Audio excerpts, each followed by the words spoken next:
होतं that was really touching me all the time. त्यानुसार 2004 साली आम्ही या फाउंडेशनची सुरुवात केली आणि ती मी आणि वडिलांनी मिळून त्यावेळेला सुरुवात केली की आपण त्या सुरुवातीला ठरवलं 51 मुलं आपण दत्तक घेऊ. पण आज 108 मुलं आम्ही दत्तक घेतली. पण एक महत्त्वाचा उद्देश आहे की समाजात जर जागरूकता निर्माण केली तरच लोकांची जीवनपद्धती बदलेल, तरच हे लोक डायबिटीस टाळू शकतील. त्या उद्देशाने महत्त्वाच्या डायबिटीसची या फाउंडेशनची स्थापना झाली.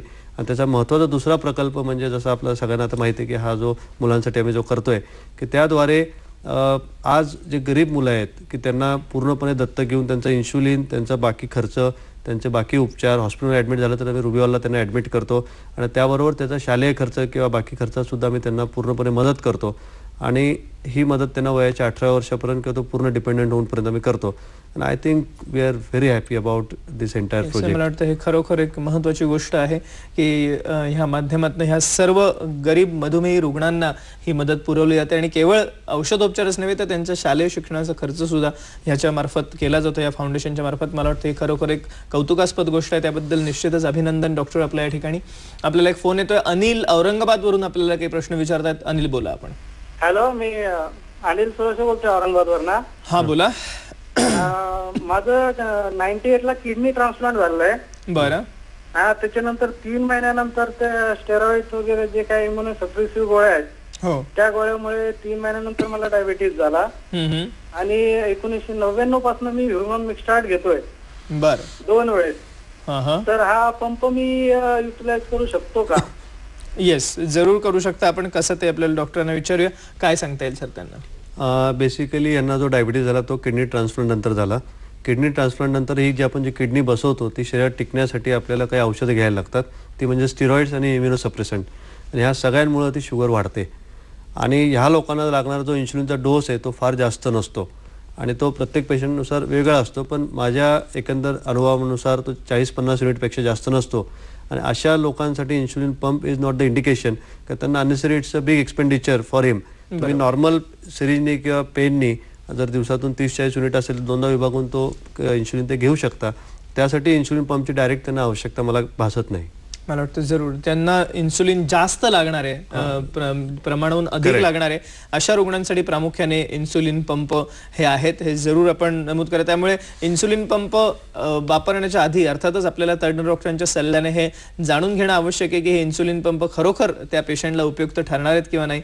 आणि ह्या सर्व गोष्टींचा साकल्याने विचार करूनच आपल्याला इन्सुलिन पंपचा वापर हा केला गेला पाहिजे. ही तेवढीच महत्त्वाची गोष्ट आहे. सर, 14 नोव्हेंबर हा जागतिक मधुमेह दिन म्हणून साजरा केला जातो. जगभरात वेगवेगळ्या ठिकाणी वेगवेगळ्या कार्यक्रमांचं आयोजन केलं जातं. पुण्याला सुद्धा आपण डायबिटीज केअर अँड रिसर्च फाउंडेशनच्या माध्यमातून काही कार्यक्रमांचं आयोजन केलेलं आहे. ते काय आहे? बेसिकली जसं गेली 2004 पासून 6 वर्ष आम्ही कंटिन्युअस हे सगळे कार्यक्रम करतोय. त्याच्या अगोदरपासून हे कार्यक्रम सुरू होते. पण आता 14 नोव्हेंबर जागतिक मधुमेह दिवस हा आम्ही फार मोठ्या प्रमाणात साजरा करतो. त्याचा प्रामुख्याने हेतू हा की लोकांपर्यंत आपल्याला जास्तीत जास्त पोहोचता यावं, काहीतरी वेगळा संदेश त्यांना देता यावं. ह्या वर्षी हा कार्यक्रम टिळक स्मारक मंदिर इथे आहे, टिळक रोडला, पुणे येथे. आणि ह्या कार्यक्रमाच्या अनुषंगाने आम्ही सकाळी 8:30 वाजता सारसबागेपासून एक रॅलीचं आयोजन केलं आहे. या रॅलीमध्ये सर्व प्रतिष्ठित नागरिक, डॉक्टर ग्रँड, आपले चंदू बोर्डे, त्याच्यानंतर मिस्टर धाडीवाल, नंतर लायन्सचे डिस्ट्रिक्ट गव्हर्नर श्री राकाजी, असे बरेच प्रतिष्ठित लोक आमच्याबरोबर या रॅलीत चालणार आहे. शालेय विद्यार्थी, मधुमेह असणारे विद्यार्थी आणि या सगळ्या लोकांबरोबर आम्ही जनतेला संदेश देणार आहे की we want some support, not only sympathy from you. आणि मधुमेह कोणाला येऊ शकतो आणि त्यासाठी वेगळी काळजी घेतली गेली पाहिजे. आणि त्यानंतर या टिळक स्मारक मंदिरमध्ये आमचा एक विशेष कार्यक्रमाचं आयोजन आम्ही ॲक्च्युली केलं आहे. आणि ह्या वर्षीपासून एक महत्त्वाचा उपक्रम हाती घेतला आहे की ज्या लहान मुलांना जन्मापासून डायबिटीस आहे त्यांनी आयुष्यात काहीतरी वेगळं साध्य केलं आहे बाकी लोकांपेक्षा, त्या लोकांना आम्ही विशेष प्रकारे गौरव करणार आहे. ह्या वर्षीची जी पहिली आमचा जो पुरस्कार देणारी जी गर्ल आहे, व्यक्ती आहे, ती म्हणजे कायरा श्रॉफ. कायरा श्रॉफ आपल्या सगळ्यांना माहीत असेल की ही लहानपणापासून तिला मधुमेह आहे आणि ती आपली नॅशनल टेनिस प्लेयर आहे. आज तिने दिवसातून 3-4 वेळा इंजेक्शन घेऊन लहानपणापासून स्वतःच्या डायबिटीसकडे लक्ष देऊन आज ती ह्या स्टेजला आली की she is taking care of a diabetes plus something very different in her life. आणि she is achieved a stage in national tennis player. तिचा आम्ही विशेष गौरव या कार्यक्रमात करणार ही आहे. एक महत्वाची गोष्ट होती जी आपण आता सांगितलीत की कायरा श्रॉफ जी आज नॅशनल टेनिस प्लेयर आहे आणि जी बालपणापासून मधुमेही रुग्ण आहे, पण तरी सुद्धा तिने आज ही मोठी एवढी अचिव्हमेंट केलेली आहे. तिचंही अभिनंदन या ठिकाणी. आपल्याला हे कायरा श्रॉफ ही या चित्रामध्ये दिसते आणि तिला लाईफ टाईम अचिव्हमेंट अवॉर्ड देऊन सन्मानित करण्यात हे मला वाटतं खरोखर एक मोठं योगदान आहे. आणि जर का ती करू शकते, जर का कायरा श्रॉफ सारखी मुलगी आज नॅशनल टीम मध्ये टेनिसच्या येऊ शकते, चांगली टेनिस प्लेअर बनू शकते, तर मला वाटतं ह्या सर्वच बाल जे मधुमेही रुग्ण आहेत किंवा इतरही जे मधुमेही रुग्ण आहेत त्यांच्यासाठी मला वाटतं एक महत्व आयडल असे म्हणायला हवे की अशी ही व्यक्ती आहे. आणि त्यामुळे जरूर आपण मधुमेहावरती विजय मिळवा आणि हे विजय मिळवणं सहज शक्य आहे. आपल्याला त्यासाठी मात्र अथक परिश्रम करणं हेही आवश्यक आहे. आपल्याला शुभदा मुलुंडवरनं काही प्रश्न विचारतात, बोला आपण. नमस्कार. नमस्कार, बोला शुभदा, बोला शुभदा. नमस्कार. नमस्कार, बोला. मला असं विचारायचं आहे की इन्सुलिन पंप वापरणे चांगला का इंजेक्शन वापरणं चांगलं? कारण माझ्या मिस्टरना 7-8 वर्ष हे झालेलं आहे, मधुमेह आहे. बर. आणि त्यांचं वय आहे 72-73. बर. तर त्यांना म्हणजे गेल्या वर्षी ते आजारी पडले, त्यामुळे त्यांना इंजेक्शन शुगर त्यांची जास्त झाली होती. बरोबर. तर ते इंजेक्शन चालू आहे त्यांचं. आता शुगर इंजेक्शनचा पॉवर आहे ते 14 पॉईंट आहे. आणि मधुमेहाचा मला दुसरा प्रश्न विचारायचा आहे, मधुमेहाचा गुडघ्यांवरती वगैरे परिणाम होऊ शकतो का?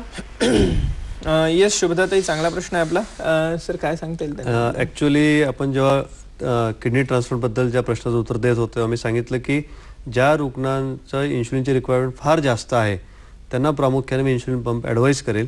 कारण दिवसातून 3-4 वेळा टोचणं आणि इतका जास्त डोस त्या सिरिंज किंवा पेननी घेण्यापेक्षा मग इन्शुलिन पंपवर शिफ्ट झालं तर त्यांचं आयुष्य बरंच सुकर होतं. जर तुमचं इन्शुलिन दिवसातून एकाच वेळेला असेल आणि एकदा जर इन्शुलिन चालू असेल त्यावेळेला पंप चालू करून काही फार ॲडव्हान्टेज नाही आहे. I think it's a big expenditure which is involved. तर अशा पेशंटना आम्ही युजली पंप ॲडवाईस करणार नाही. आणि त्यांचा दुसरा प्रश्न होता की या इन्शुलिन डायबिटीसचा तुमच्या गुडघ्यांवर परिणाम होतो का? गुडघ्यांवर परिणाम जो आहे तो डायरेक्ट डायबिटीसमुळे होत नाही, वयानुसार तो परिणाम होतो. पण डायबिटीसमुळे ऑस्टिओआर्थरायटिस जो आजार आहे तो हा थोडा वाढतो आणि अशा रुग्णांना, डायबिटीस असलेल्या रुग्णांचं मुळतच वजन थोडं जास्त असतं, तर ऑस्टिओपोरोसिस किंवा ऑस्टिओआर्थरायटिस हे आजार थोडेसे जास्त कॉमन असतात. डायरेक्ट डायबिटीसमुळे गुडघ्यांवर असा काही परिणाम होत नाही. ओके, सो डायरेक्ट त्याच्यामुळे परिणाम होत नाही जसं आपण आता सांगितलं. सर महत्वाची गोष्ट ही आहे की डायबिटीसमुळे वेगवेगळ्या प्रकारचे, जरी गुडघ्यांवरती परिणाम होत असेल तरी वेगवेगळ्या प्रकारच्या इतर अवयवांवरती परिणाम होतात, अनेकविध कॉम्प्लिकेशन होऊ शकतात ज्याला आपण तर कुठले कुठले अवयव साधारणपणे जास्त आपल्याला अफेक्ट झालेले दिसतात डायबिटीसमुळे? डायबिटीस म्हणजे रक्तात साखर वाढणे. रक्तात साखर वाढले की त्याचा परिणाम आपल्या शरीरातल्या सगळ्या अवयवांवर होतो आणि महत्त्वाचे अवयव म्हणजे डोळे, हृदय, किडनी, हातापायांच्या नसा, आपलं सर्व प्रकारच्या रक्तवाहिन्या, ब्लड प्रेशर वाढणं, अशा रुग्णांना कोणत्याही प्रकारचा जंतूचा प्रादुर्भाव तात्पुरता किंवा कायमचा होणं आणि म्हणजे आपण जर लक्षात घेतलं जवळपास सगळ्या शरीरावर डायबिटीसचा परिणाम होतो. सो मला वाटतं ही एक महत्त्वाची गोष्ट आहे की ही वेगवेगळ्या प्रकारची कॉम्प्लिकेशन्स आपल्याला दिसतात आणि यासाठी महत्त्वाची सगळ्यात गोष्ट आहे की रक्तातली साखर नियंत्रणात ठेवणं किंवा मधुमेहावरती विजय प्राप्त करणं. हे केलं तर ही जी अनेकविध कॉम्प्लिकेशन आहेत, ज्याच्यात डायबिटिक रेटिनोपॅथी आहे, किडनीवरती होणारा दुष्परिणाम आहे, डायबिटिक फूट सारखा भयावह आजार आहे, हे सर्व प्रकारचे आजार जे डायबिटीसमुळे होतात हे आपण जरूर मला वाटतं ह्याला आपण टाळू शकतो, त्याच्यावरती कंट्रोल मिळवू शकतो. आणि ही सगळ्यात महत्त्वाची गोष्ट. आणि ह्यासाठी साखर ही आपली रक्तातली नियंत्रणाखाली ठेवणं, आणि हे नियंत्रणाखाली ठेवण्यासाठी 2 गोष्टी सगळ्यात महत्त्वाच्या आहेत ज्या आपण मगाशी बोलले. तर त्याप्रमाणे रेग्युलर चेकअप आपल्या साखरेचा आणि त्याचप्रमाणे योग्य त्या प्रमाणात औषधोपचार आणि आहार आणि व्यायाम ही त्रिसूत्री अर्थातच डॉक्टरांच्या सल्ल्याने वेळोवेळी घेणं हे सगळ्यात महत्त्वाचं आहे. त्यामुळे तज्ञ डॉक्टरांचा सल्ला वेळोवेळी ह्या रुग्णांनी घेणं अत्यंत आवश्यक आहे. हे मी आवर्जून पुन्हा एकदा ह्या कार्यक्रमाच्या माध्यमातून सर्व प्रेक्षकांना सांगू इच्छितो. सर एक थोडासा दुसरा वेगळा प्रश्न असा वेगळ्या ॲस्पेक्टचा की बऱ्याचदा आज शुगर फ्री सारख्या गोळ्या आज बाजारात आलेल्या आहेत, तर ह्या घेणं कितपत योग्य आहे? नंबर 1. नंबर 2, ज्यांना डायबिटीस नाही आहे ते सुद्धा आजकाल वजन नियंत्रणात ठेवण्यासाठी शुगर फ्रीजचा वापर करतात मोठ्या प्रमाणामध्ये, तर हे सुद्धा कितपत योग्य आहे ह्याविषयी आपल्याला काय सांगता येईल? शुगर फ्री अगदी पेशंट व्यवस्थित घेऊ शकतात. शुगर फ्रीचं प्रमाण मात्र तुम्ही दिवसात जे वापरता ते एक लिमिटेड पाहिजे, ते काही प्रमाणात ते घ्यायला पाहिजे. तुम्ही जर गोळ्या घेत असाल तर जास्तीत जास्त 3 ते 4 गोळ्या दिवसातून वापरल्या गेल्या पाहिजे. आम्ही जेव्हा बघतो पेशंटने की तुम्ही शुगर फ्री वापरा, आम्ही बघतो ती एक बाटली जी आहे 60 ते 100 गोळ्यांची ते 5-6 दिवसात कधी कधी संपते, कारण त्या सगळ्या ह्याच्यात त्या गोळ्या टाकत जातात आणि त्याचा गोडवा चांगला निर्माण होतो आणि ते एक प्रकारची सवय लागते, पण त्यानंतर त्याचे काही साईड इफेक्टही होऊ शकतात. सुक्रोलोस सारख्या ज्या शुगर फ्रीच्या गोळ्या आहेत त्या अगदी फ्रीली तुम्ही वापरू शकता, पण दिवसातून मॅक्झिमम 4 ते 6. ओके, सो हे महत्वाचं आहे की कंट्रोल किंवा